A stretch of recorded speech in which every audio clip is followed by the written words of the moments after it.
Tema da live: contos de mestres e discípulos. Vai vendo. E a nossa convidada, Ilana Pogrebinski, é atriz desde 1992 e contadora de histórias desde os anos 2000. Fez parte da primeira formação da Companhia de Teatro Atores de Laura e representou o Brasil na Bienal de Teatro Jovem em Lyon, na França. Como narradora, já se apresentou em simpósios e maratonas nacionais e internacionais. Há 16 anos, ministra oficinas de formação de contadores de histórias. Ilana, hoje você vai trazer histórias orientais, do Oriente, né? A gente está no Ocidente e aqui tem uma coisa, às vezes, de querer que haja uma explicação, uma moral, né, da história. Isso nem sempre é necessário. Acho que você tem um primeiro conto que fala justamente sobre isso. Quer começar por ele? É uma história sufi. É a história de um mestre sufi que sempre no final das suas aulas contava parábolas para os seus alunos. Só que nem sempre eles compreendiam o que significava. Então um dia, um deles assim tomou coragem e falou para o mestre: Mestre, tu conta-nos histórias incríveis, mas nunca explicas o que significam. E ele falou: Ah, minhas desculpas. Em compensação, por isso, eu queria oferecer-te um belo pêssego. Ah, muito obrigado, falou o discípulo, todo comovido. Aí o mestre ainda falou, ainda mais, permite que eu descasque o pêssego para ti? Aí ele, claro, mestre. E já que estou com a faca na mão, como prova do meu afeto, permite também que eu corte em pedaços para que te seja mais fácil de mastigar. Mas eu não quero abusar da sua generosidade, mestre. Imagina. Não, de forma alguma, isso não é abuso, porque eu que estou te oferecendo, eu só quero agradar-te. Então ele falou, então tá bom. E permite também, o mestre falou, permite que eu mastigue o pêssego antes de te entregar? Aí ele falou, não, isso não, falou o discípulo surpreso. E depois o mestre deu um sorriso, fez uma pausa e disse, se vos explicasse o significado de cada conto, seria como dar-vos de comer uma fruta mastigada.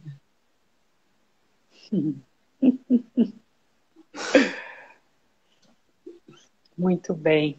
A gente teve uma conversa, como sempre, pré-live, e você me falou um pouco disso, desse perigo de às vezes querer explicar demais a história, sobretudo num contexto escolar. Você quer falar mais a respeito disso?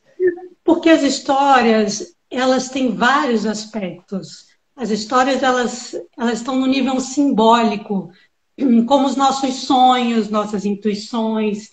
Se eu te contar o meu sonho, você pode fazer uma interpretação. Se eu contar o sonho para outra pessoa vai ter outra coisa. E eu, uma terceira. E se tivessem 10 pessoas aqui, cada uma ia dizer uma coisa. Como numa viagem, por exemplo. Sai todo mundo para o mesmo lugar. Viu as mesmas paisagens. Foram para os mesmos eventos. Mas se eu perguntar como foi a viagem para cada um, nossa, vão ser histórias assim completamente diferentes. E às vezes do mesmo fato, cada um sente diferente. Então o perigo é assim, a criança, ela sentiu uma coisa. E às vezes acontece uma coisa pequena com um dos personagens que a criança se identifica e ela fica ali, ela nem escuta o resto da história. Ela ficou ali naquela sensação e tá vendo algo dentro dela. E aí no final a professora falou, e aí, crianças, vocês viram, né? A gente não deve dar ouvido aos estranhos, né? Aí a criança fica assim, então o que eu senti tá tudo errado. Então tá, porque a criança ela tem isso, ela tem essa pureza, né? Então, ao invés dela pensar assim, não, eu senti uma coisa, a professora sentiu outra, não, a professora é que tá certa, ela tá me ensinando. Então, ela corta um movimento que estava fluindo e vai ser sempre assim. A Gislaine Avelar Matos que fala, contar uma história é oferecer o mesmo pão, mas não o mesmo pedaço. Então fica com a É lindo. casquinha, outro fica lá com miolo, outro fica com tem muitas camadas uma história, e a gente mesmo, ouvindo a mesma história em várias fases da nossa vida, a gente vai ter Uhum. outras interpretações, vai perceber outras coisas. Por isso, o perigo. Isso não quer dizer que a gente, numa roda, talvez com crianças mais velhas, jovens, adultos, a gente não pode colocar também o que cada um viu na história, mas sempre deixando aberto para dizer, não tem um caminho só, não tem uma versão só da interpretação. E isso é muito bonito também, a gente vê a diversidade. Às vezes, coisas até opostas podem acontecer. E é muito interessante. A gente fez uma pergunta na divulgação do post da live que eu disse que repetiria aqui. Porque essa é uma live com contos sobre mestres e discípulos. E aí eu perguntei se as pessoas achavam que as histórias poderiam desempenhar essa função de mestre. Acho que isso vai muito ao encontro do que você acabou de trazer, né? Da gente encontrar determinadas respostas, muitas vezes para aquilo que justamente a gente procura. A história vem ao encontro com essa chave, né? E aí aquilo depende muito da experiência de cada um vai ter a sua interpretação também à luz daquilo que está vivendo naquele momento, né, Ilan? Sim, o poder das histórias é incrível, como você falou. São chaves, né? Tem os arquétipos, tem os símbolos ali. E o seu coração é como se fosse a porta. Se você não abrir a porta, não adianta. Não vai ser mestre nenhum. Ela pode fazer e acontecer, pode ser um tesouro, mas se você não quiser receber o tesouro, não adianta. Mas quando você abre o coração, abre a porta, e aí o que a história vai encontrar lá dentro? O mestre. Porque tem o teu mestre lá de dentro. Que você sintoniza com a história quando tem o mestre interno, que você pode chamar de essência, você pode chamar de Deus, pode chamar de divino, o que você quiser, o sagrado, reverbera como se fosse numa nota parecida, sintoniza com aquilo ali. Porque, na verdade, a gente não está aprendendo nada de novo. A gente só está relembrando uma coisa que a gente esqueceu. E quando alguém conta uma história que toca a gente, é como se a gente lembrasse, falasse, é verdade, isso é bom, isso é importante para mim. E aí aquilo trabalha e faz coisas invisíveis que a gente não tem ideia do que acontece lá dentro. Mas é isso. É o mestre da história fazendo um namastê com o teu mestre lá de dentro. Muito lindo. Fiquei pensando que esses insights também devem te acontecer enquanto você conta a história, né? Às vezes eu acho que você ensaiou, tarará, tatatá, mas daí chega na hora, te dá um plugzinho, né? Nossa, veio uma inspiração, uma coisa que é nova, né? Ou uma Sim, lembrança de algo que estava meio abafadinho. acontece isso, tanto quando eu estou contando, quando estou ensaiando. Cada vez que eu vou contando e contando e contando nos ensaios, não sei, é como um mantra, é uma coisa muito misteriosa, assim, o que ele vai fazendo? Ele vai cavando lá dentro, assim, e você vai descobrindo cada vez novas coisas, e aí, de repente, ele toca alguma coisa e vira uma fonte, assim. E aí, nos ensaios, você pode fazer isso como contador de histórias, que é chorar mesmo, é se irritar com o personagem, é fazer muito grande e forte ou muito pequenininho, brincar com aquilo, com aquela ferramenta que você tem, para ela ir se aprimorando, para na hora que você estiver contando para o público, aí você já, claro que você vai escutar a história, mas não é para você. Aí você já está contando, você já viveu esse momento para você, agora é para o outro. Muito bem. A gente está vivendo um período bastante desafiador, né? Mais desafiador talvez do que antes, enfim, não sei se tem como também quantificar isso. E até na nossa live de teste a gente estava conversando um pouquinho sobre isso. E se as histórias têm essa função também de ressignificar ou de trazer essa chave que nos ajuda a enfrentar as batalhas diárias, né? Ou a entender, ter uma leitura diferente do mundo. Queria pedir para você contar uma nesse sentido, que vá nesse encontro assim de fortalecimento, assim, de nos vivificar internamente. Uhum. A gente tem vivido uma coisa que é um sentimento de tristeza. Duvido que alguém durante essa pandemia em algum momento não tenha vivido, né? Seja pela perda de um ente querido, seja pelo próprio planeta, a transição toda que está vivendo, pela guerra, enfim. Então tem uma história que é muito especial, que é de um mestre que viu seu discípulo com uma tristeza profunda. E ele então vai até ele e pede para que ele pegue um sal, encha uma mão inteira de sal e jogue num copo. E que depois ele beba. E aí pergunta para o discípulo, como é o gosto?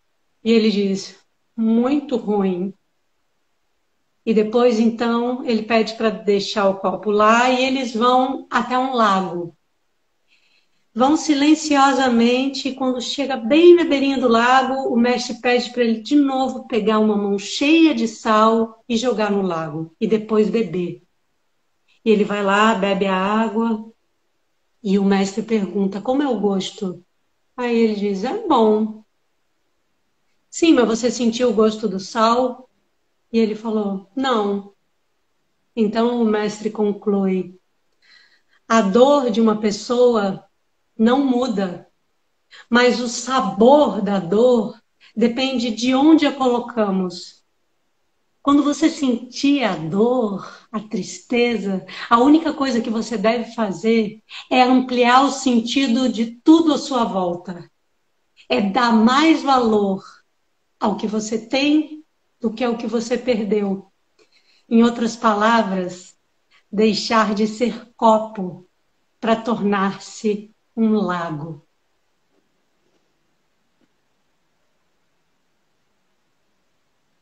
Uns segundinhos de silêncio para a gente. Tornar-se um lago. Exato. E tem Ou para a gente desaguar. Tem muitas perguntas que a gente vive fazendo, assim, que eu acho que se tivesse um mestre do lado, muita gente faria. Por exemplo, qual é o segredo da felicidade? Você não acha que isso é uma pergunta recorrente? Não é? Então, eu conheço uma história que fala disso. É um filho de um mercador muito rico. E ele tinha tudo de material, tudo, mas ainda não tinha conseguido encontrar felicidade. E ele passa por diversos reinos, conversa com diversos sábios, mas nunca fica satisfeito. Até que ele soube de um sábio que morava num castelo no meio do deserto. Ele falou: é lá que eu vou. E ele cruza quase que o deserto todo para encontrar o tal do castelo. Entra. Quando entra lá, tá cheio de gente entrando e saindo, pessoas conversando no cantinho. E quando ele olha assim, ao longe, tá lá o mestre conversando serenamente com as pessoas, um a um. E ele fica 2 horas numa fila. E quando finalmente chega para o mestre e pergunta qual é o segredo da felicidade, o mestre diz serenamente: eu não vou poder te responder isso agora, mas eu te sugiro que você dê um passeio pelo meu castelo, mas eu vou te pedir um favor. Você pode levar essa colher de chá? E depois colocou 2 gotas de óleo. Falou, você pode ir caminhando com essa colher de chá, mas sem derramar as 2 gotas de óleo. Está bem? Aí ele, está bem. Ele achou aquilo um pouco estranho, mas fez o que o mestre pediu. E subiu, desceu escadarias, mas sempre de olho na colher. Depois de 2 horas, voltou. E aí o mestre perguntou, e aí, como é que foi? E aí ele ficou assim, né? Aí o mestre falou, você viu as tapeçarias da Pérsia na sala de jantar? E os pergaminhos na biblioteca? E o jardim que demorou 10 anos para ser cultivado? Ele ficou tão envergonhado, Carol, tão envergonhado, que ele só tinha olhado para a colher mesmo, para as 2 gotas de óleo. E aí ele falou isso, que ficou concentrado ali, não viu mais nada. Aí o mestre falou, tudo bem. Então volte agora para poder observar todas as belezas. Colocou mais 2, aí com as 2 gotas de óleo e falou, agora pode ir. Então ele foi.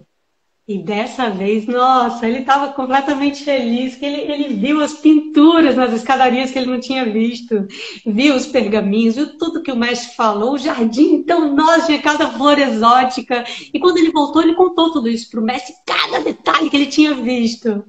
E aí o mestre falou, e cadê as 2 gotas de óleo? Quando ele olhou, ele tinha derramado, nem tinha percebido. Aí o mestre falou: Olha, meu rapaz, a única coisa que eu posso te dizer é: o segredo da felicidade é poder admirar todas as belezas do mundo, mas sem nunca esquecer as 2 gotas de óleo na colher.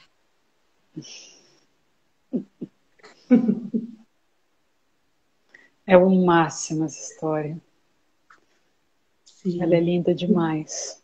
Tem um bocado de gente entrando, vamos chegando, pessoal. Estamos ao vivo com Ilana Pogrebinski, também conhecida como @Ilana Contadora de Histórias. Querida parceira, amiga, super contadora de histórias. O tema da live de hoje é contos de mestres e discípulos. Tem uma coisa aqui que eu estava pensando também, Ilana, que aparece muito nas histórias de mestre e discípulo e que tem a ver com a contação de histórias, que é a importância da escuta, né?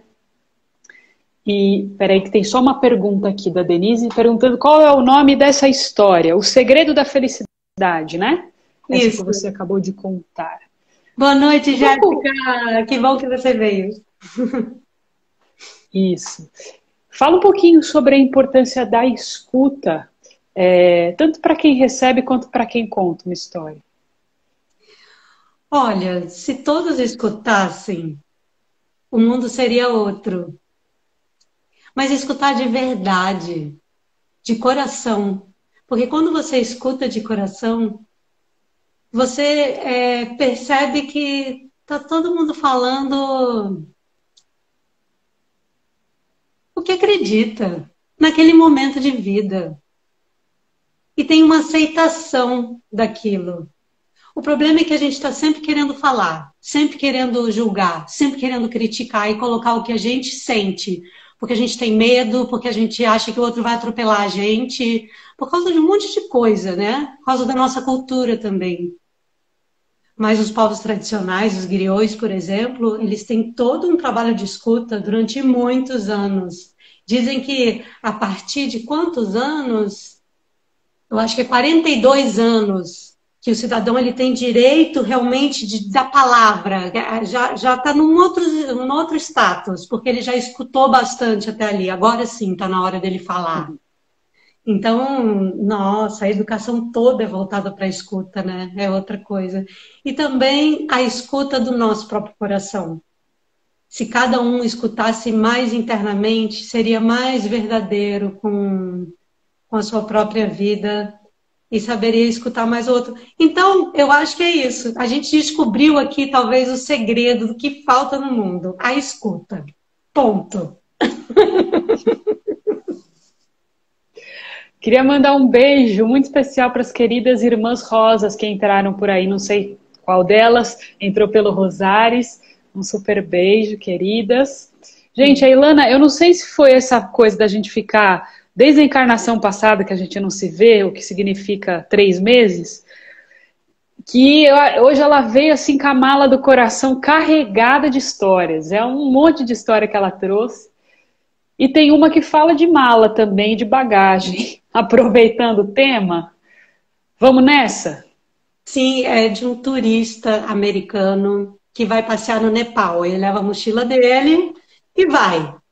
Mas ele tem vontade de conhecer um mosteiro. Ele fica muito curioso para saber como é que é lá dentro. Então ele entra, mas ele fica mais curioso ainda. Ele quer conhecer um dos quartos dos monges. E ele consegue, não sei de que jeito, mas consegue. E quando ele chega lá, ele fica assim meio abismado, porque ele só vê velas, livros. E ele pergunta para o monge: cadê suas coisas? E o monge fala: que coisas? Ah, sei lá, mobília, suas roupas, equipamentos, né? As suas coisas. E aí o monge pergunta para ele: e cadê as suas? Aí ele fala: ah, é que eu tô só de passagem. E o monge fala: eu também.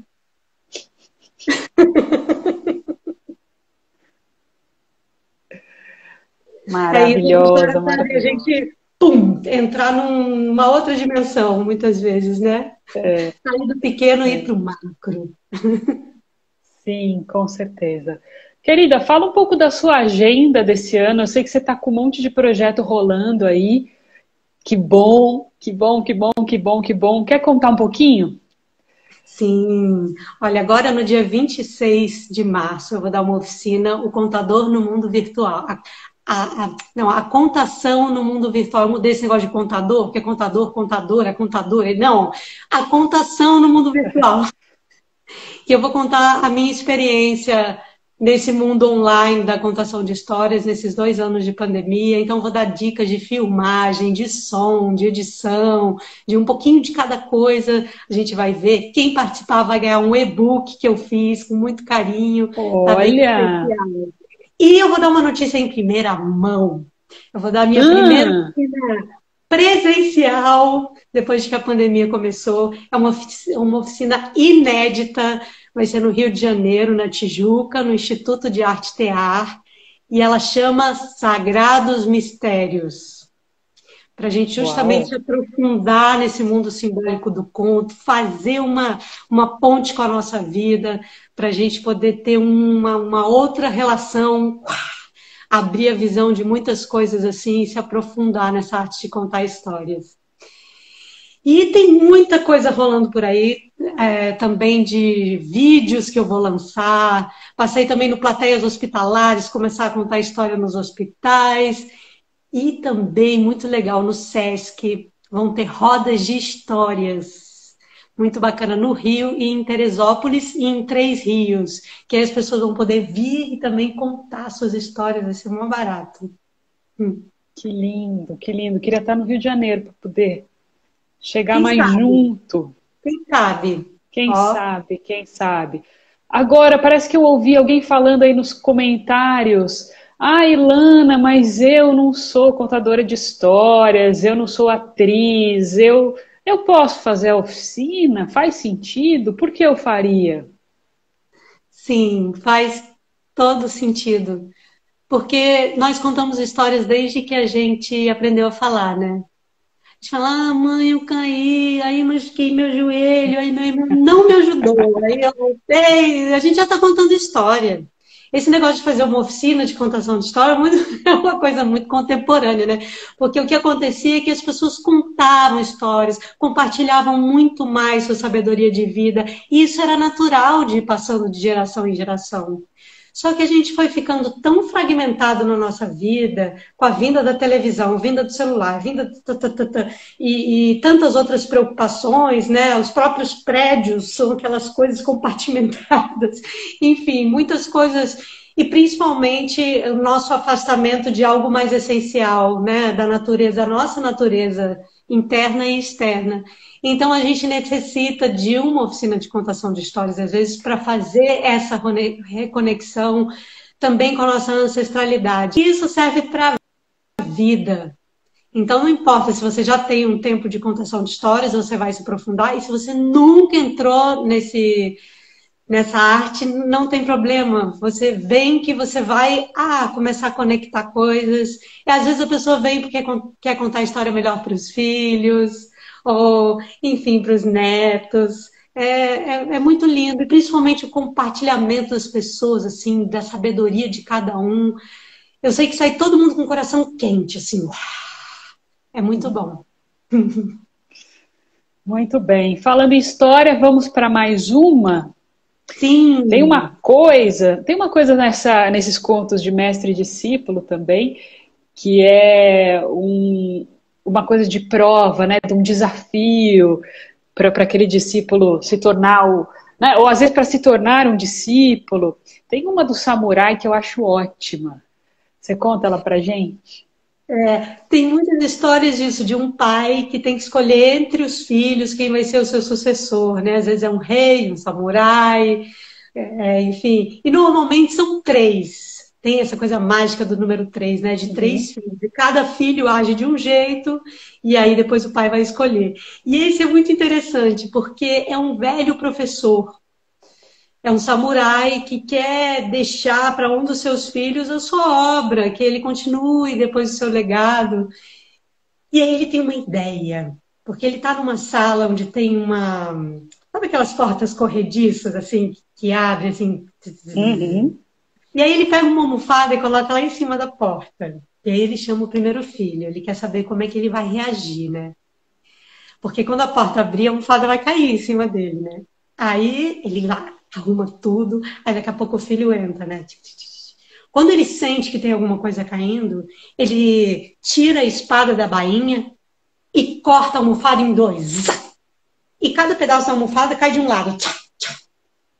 E aí o pai agradece, pede que ele se retire, junta os pedaços de almofada, esconde e coloca outra almofada inteira lá em cima, fecha a porta e espera o segundo filho.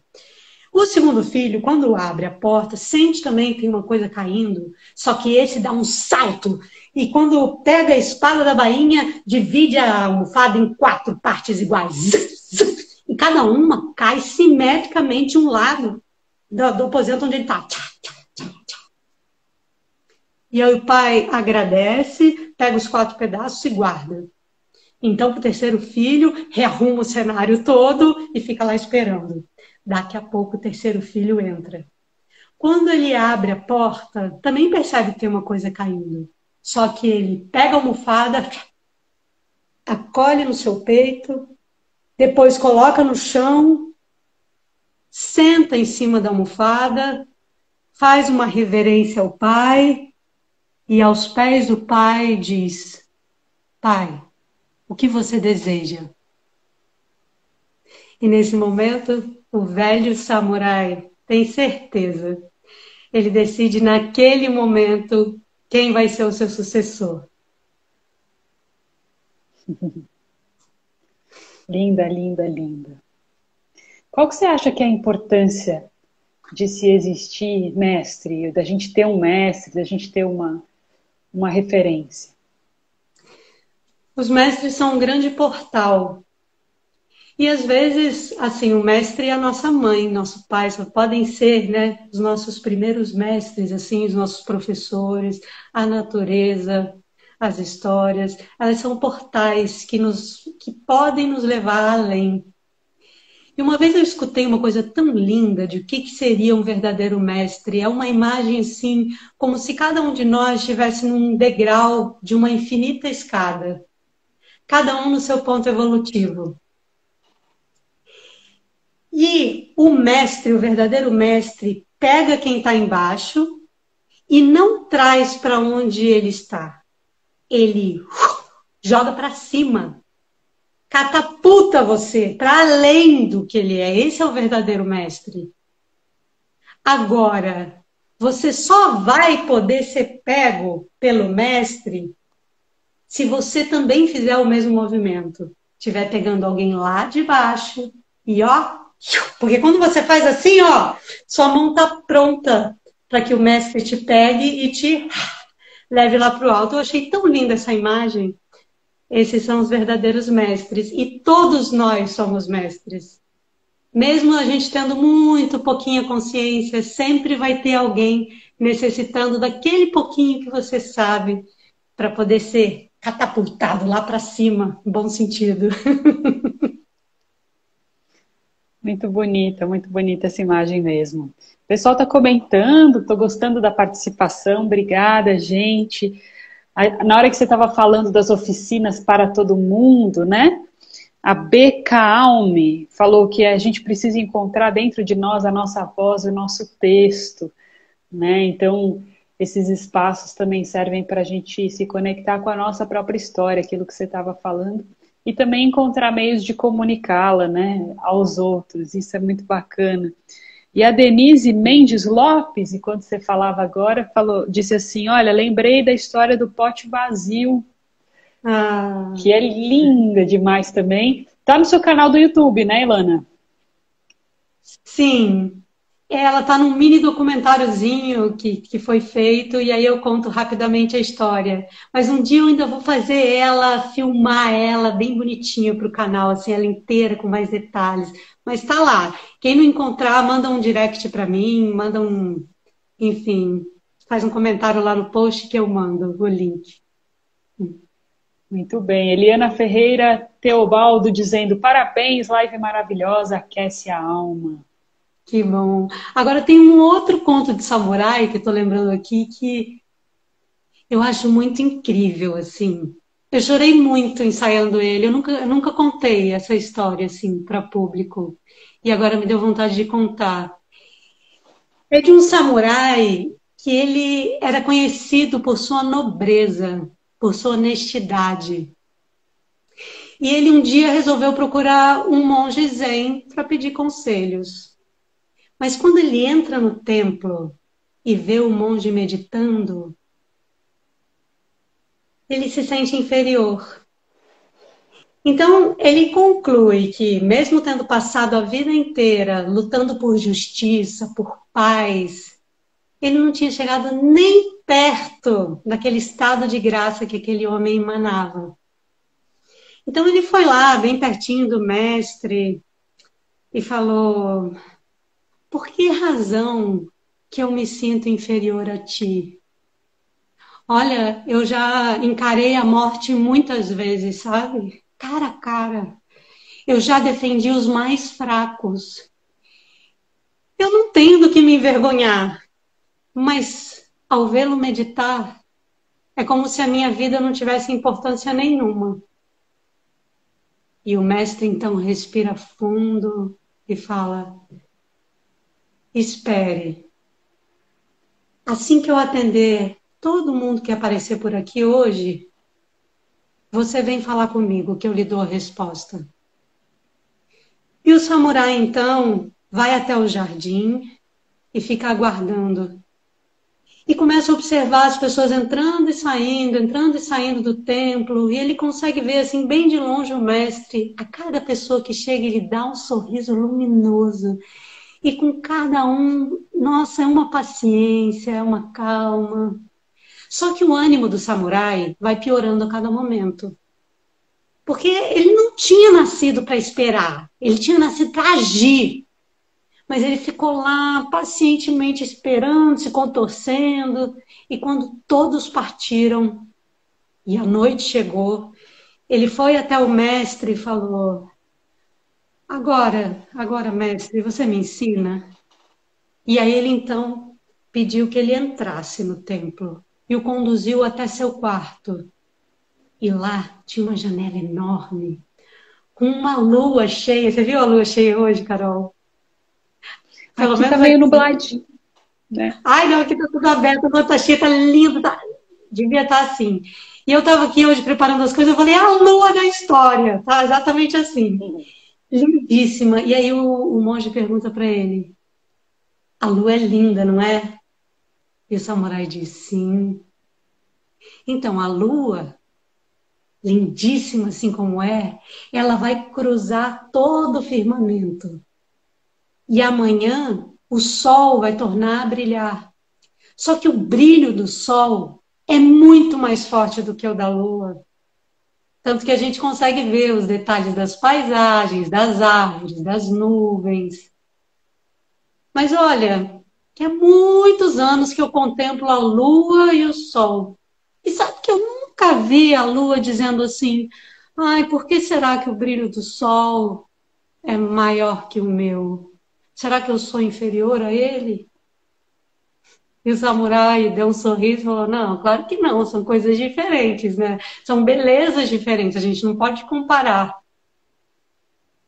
E o mestre então sorriu e falou: então você já sabe a resposta. Nós somos pessoas diferentes. Lutamos, cada um de nós, da sua maneira, por aquilo que acreditamos. E cada um de nós faz o melhor possível para fazer desse mundo um belo mundo. O resto são só aparências.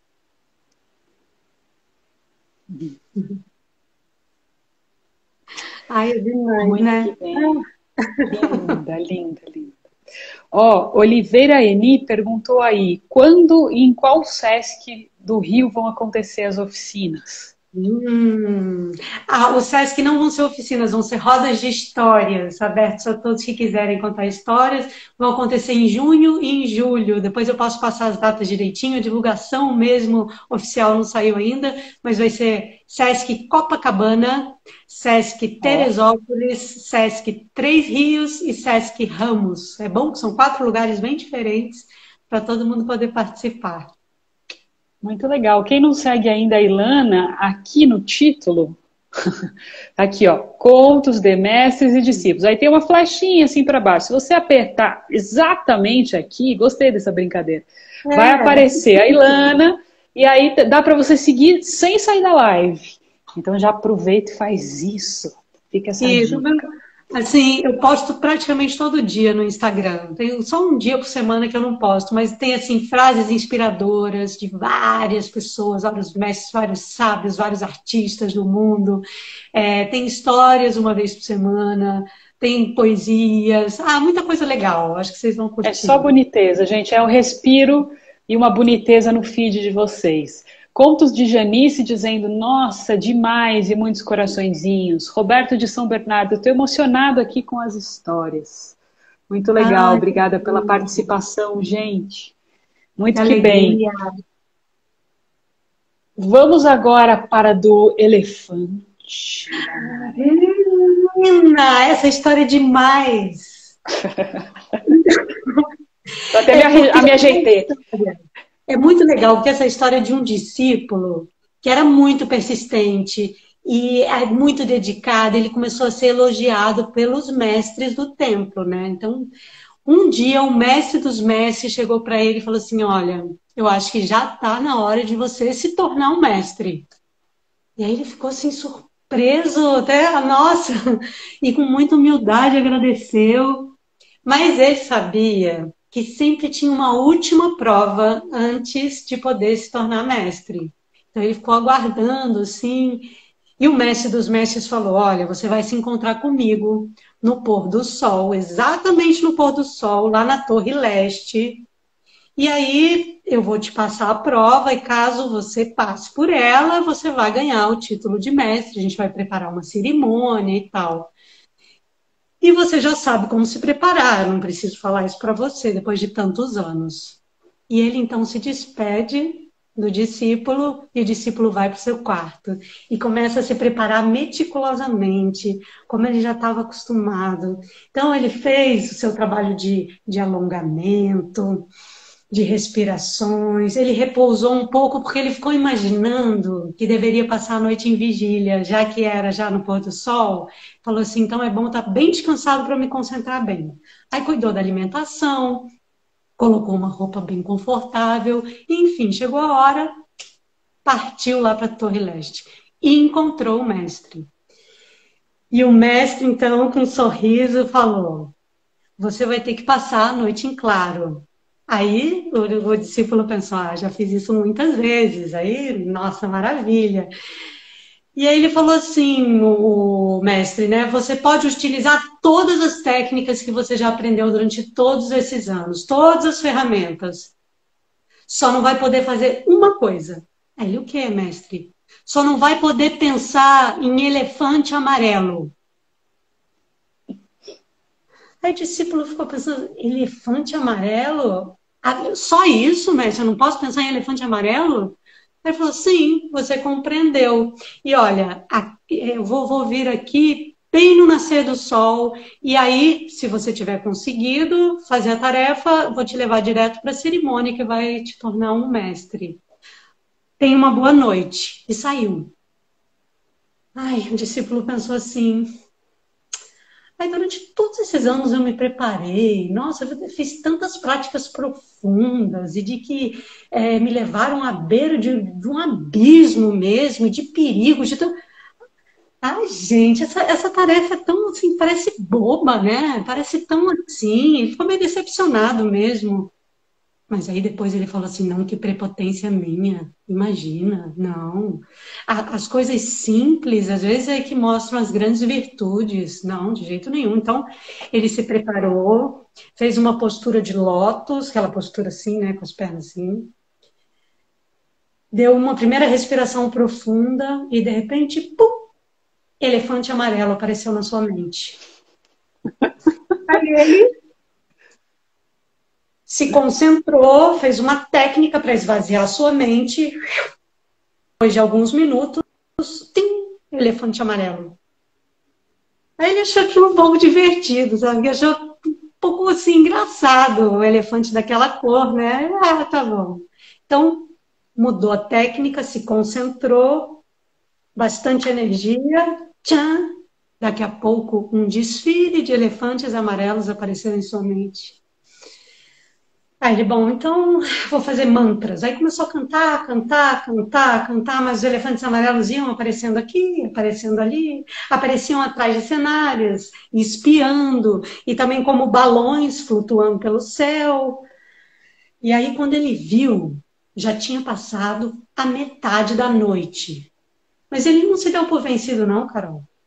Ele começou a se lembrar de todas as técnicas que ele tinha aprendido, tanto corporais como vocais, de respiração, de meditação, de contemplação, de tudo que é coisa. Mas os elefantes amarelos, os elefantes amarelos, os elefantes amarelos, os elefantes amarelos sempre apareciam.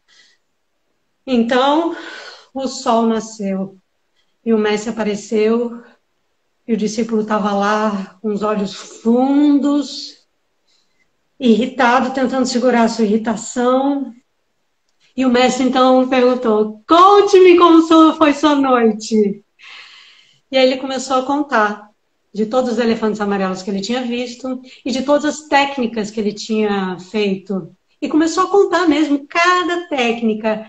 E às vezes em uma técnica ou outra, o mestre ria e falava assim, ai, que bom, dessa eu não me lembrava mais. Olha só, quanto tempo, hein? Você lembrou disso?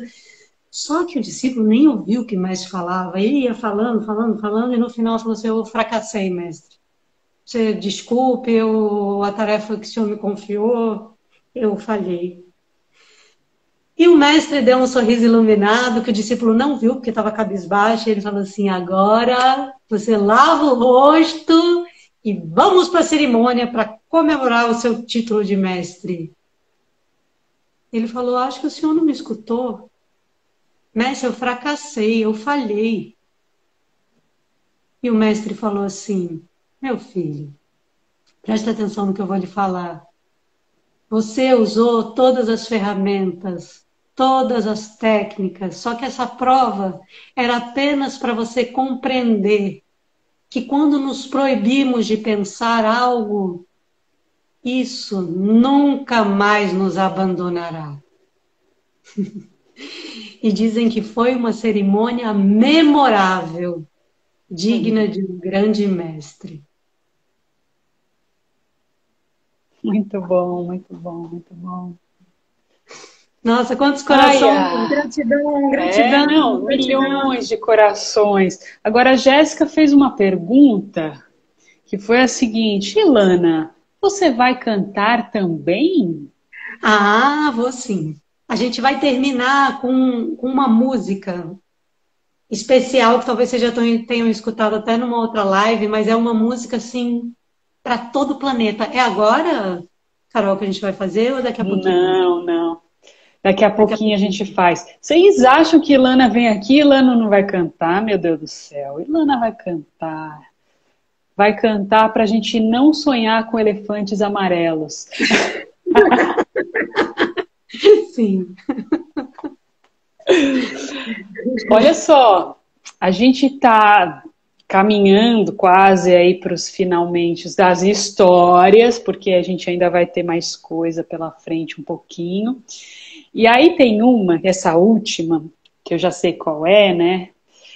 Que me lembrou muito. A gente teve aqui, fez uma live com a Ana Carol Tomé, do Ser Criança é Natural. Se vocês não conhecem o trabalho dela, vale muito a pena conhecer. Ana Carol, junto da Rita Mendonça, estão no Instituto Roman e fazem um trabalho muito lindo da relação da criança com a natureza.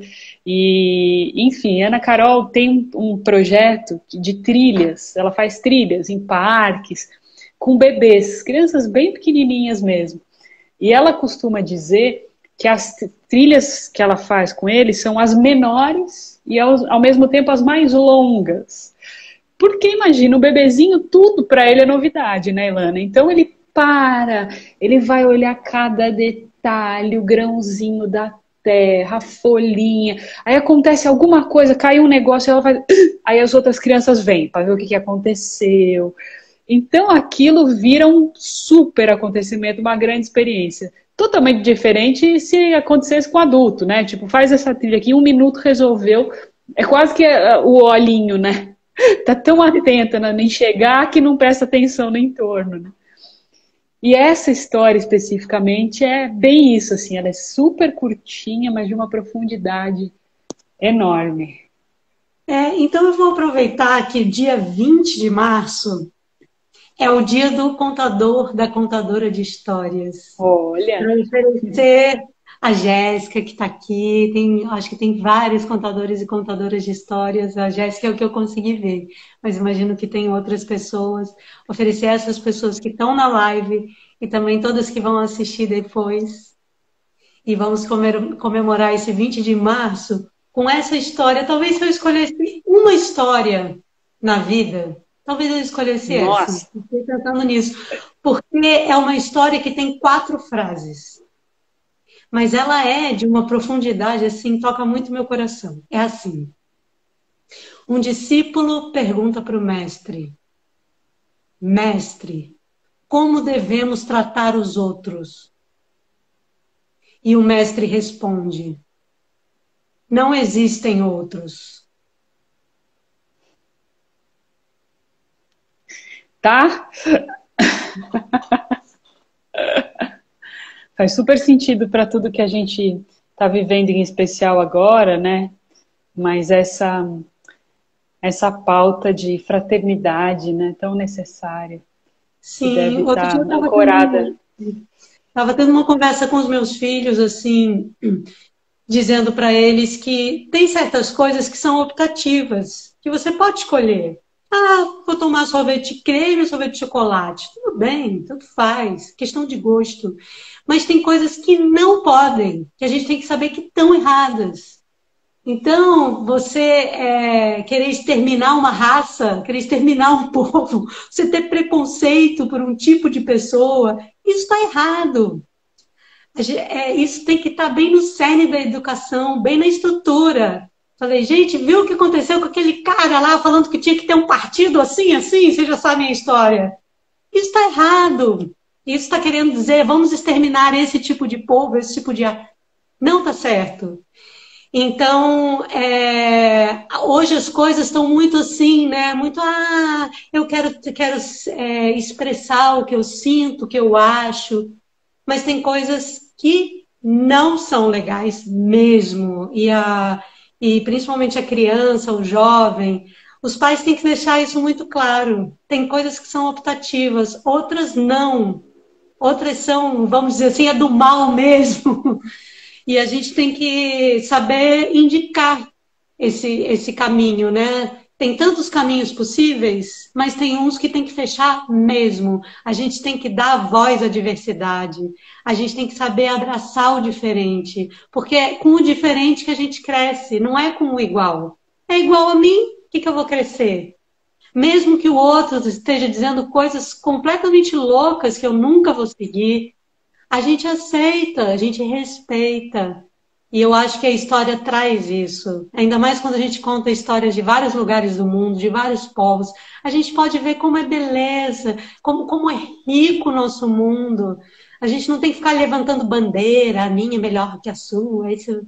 Não, é tudo ser humano, é tudo, está falando da mesma coisa. Muda a corzinha aqui, muda o cenáriozinho, mas no final das contas, os sentimentos são os mesmos, e olha que essas histórias são antigas, antigas, e servem para agora, são atemporais. Então, a essência do ser humano, ela é atemporal, ela é a tudo. A gente tem que entrar nesse lugar e perguntar assim, o que é eterno? O que é infinito? O que nunca vai mudar? É isso que a gente tem que se ligar. E no final a gente vai chegar à mesma conclusão. É o amor, é a paz. E isso é que dá alegria no nosso coração. No final das contas é isso. É servir o outro no que o outro precisa, dar a mão para o outro lá embaixo, e o outro que está lá em cima vai te pegar também. E assim a gente vai construindo um mundo melhor, com coisas simples, sabe? Ser simples. Acho que é esse o momento. A Júlia e Juliane escreveu aqui: uau, Ilana sempre me deixa em silêncio. Uma alegria ouvir tão sábias palavras. Gratidão. Uma alegria te encontrar por aqui. Muito bem, vários comentários. Estou gostando, gente. A Juliana já fez a minha formação inteira de contadores de histórias. Ju, querida, maravilhosa contadora. Que bom.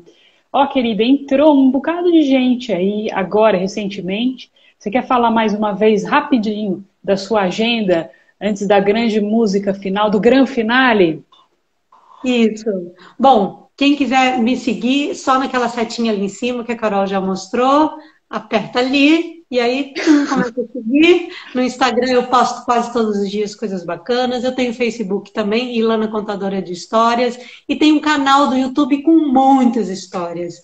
E também procura Ilana Contadora de Histórias, você encontra, ou Ilana P. de Pogrebinski, né? Ilana P7 também vai encontrar.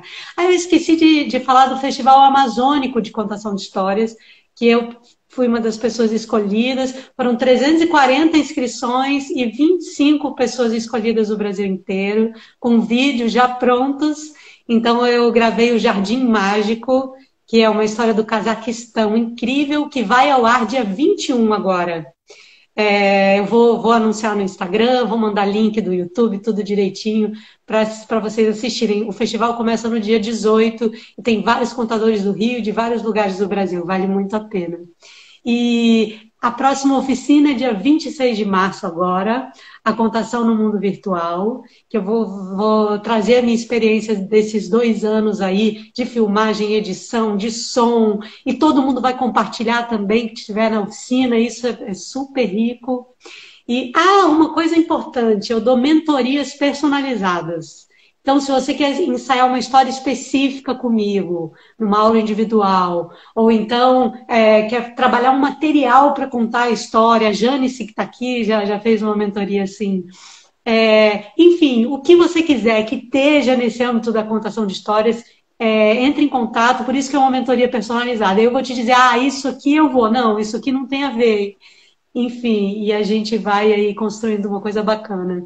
E tem também uma oficina presencial, vai ser a primeira depois que a pandemia começou, vai ser na Tijuca, no TEAR, dia 9 de abril, das 14 às 18 horas.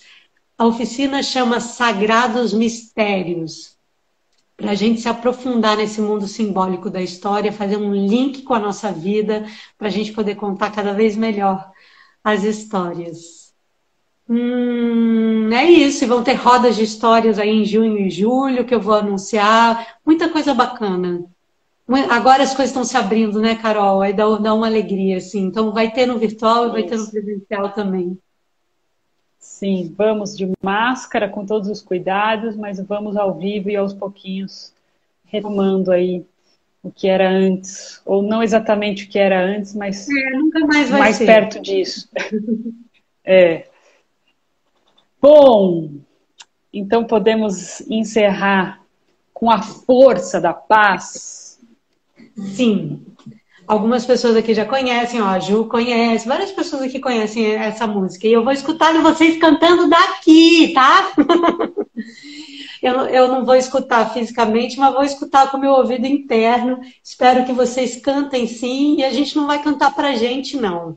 Vamos cantar aí pro final dessa guerra, porque um coração flamejante, um coração aquecido, ligado ao sagrado, ligado ao divino, ao que você acredita, pensa no seu mestre, vamos fazer assim? Cada um pensa no seu mestre, é Buda, é Cristo, não importa qual você é, pensa no seu mestre, na sua mestra, enfim, e joga essa energia ou para Deus, para o Criador, o que você quiser, pedindo o final dessa guerra. E vamos ver.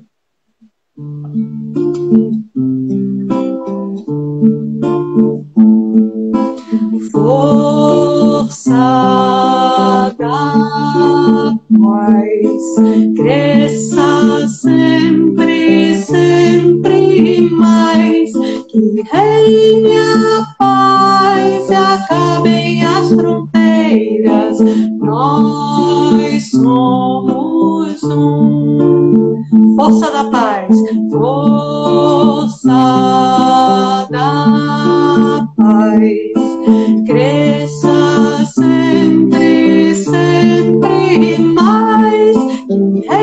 venha a paz e acabem as fronteiras.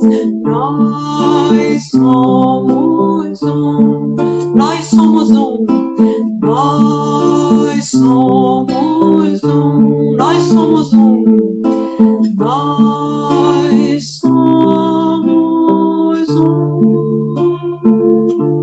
Vamos imaginar todos do planeta se abraçando num grande abraço de amor e de paz.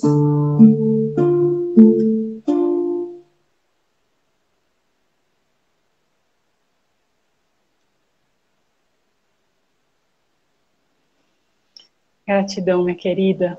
Muito obrigada por todos os presentes.